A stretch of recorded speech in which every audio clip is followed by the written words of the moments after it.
We're getting a sneak peek today at a new poll that shows how Americans feel about the U.S. government in the wake of the killing of Osama bin Laden.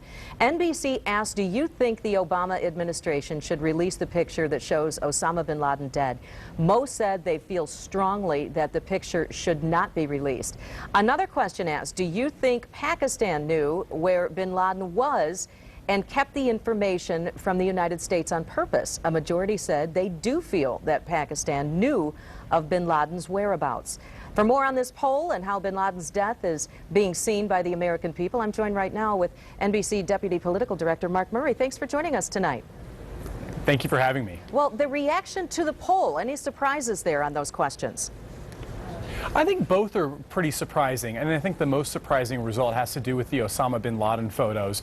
Here in Washington, D.C., and certainly in the media world, there was a very big debate on whether those photos should have been released, and the President of the United States came out on Wednesday and said they should not be released and decided not to do so. It seems that 64% of the country agrees with the President's decision on that. And of course, on Friday, we saw that Al-Qaeda ended up confirming Osama bin Laden's death, so many Americans probably got even more confirmation of his death, and that was also probably true for people around the world when Al-Qaeda confirmed that Osama bin Laden died last Sunday in last Sunday's raid. So do you think the last 7 days show that President Obama's pretty much had his best week, I mean, politically, since his inauguration?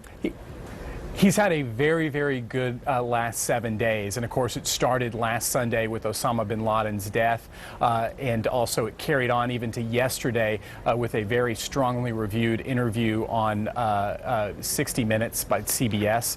And then even on Friday there were some very strong job numbers, more than 260,000 jobs in the private sector created in the month of April, the strongest showing since 2006. So good news on top of good news and good news. However, there is some warning signs for Team Obama. Gas prices are nearing $4 a gallon, and also we still have 550 days until the 2012 presidential election, so a very, very long time to go politically for this president as he faces re-election. So what do you think gas prices and the economy, how do you think that'll play into coming up to elections? Well, those are going to be very, very big stories. Of course, it does seem that this Osama bin Laden news has really strengthened the president when it comes to national security and foreign policy issues. So what is really remaining for him is on the economic front. And of course, what benefits him politically is having those gas prices go down, as well as having that unemployment rate go down. If both end up happening significantly over the next 500 days or so, he'll be in a strong position for re-election. If they don't, it's going to be a very, very close contest. Okay, NBC Deputy Political Director Mark Murray, thank you for joining us tonight. We appreciate your insight. And how has 1 week changed the Obama administration? Well, we have that answer coming up on NBC Nightly News with Brian Williams. That is at 6:30 on Wood TV 8. Make sure and join us.